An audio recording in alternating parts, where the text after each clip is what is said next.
Hey, what's up? This is Ricardo at Parts People, and in this video, we'll outline the steps for completing a part replacement on your Dell PC. Visit our website and use this coupon for a 5% off discount.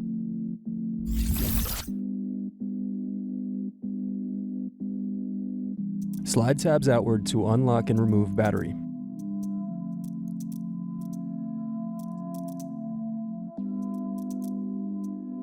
Pry apart power button cover.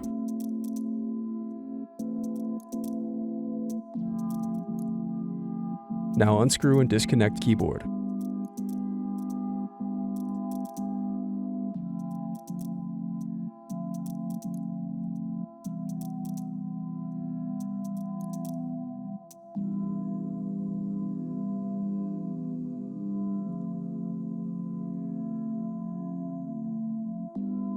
Then unscrew and disconnect card.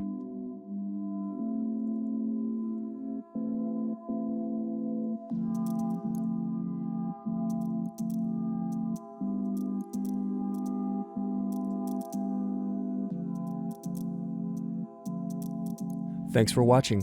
Don't forget to like and subscribe if you enjoyed this video. And if you need more, check out this playlist to watch other tutorials for your laptop. You can also click here to find parts for your laptop at partspeople.com.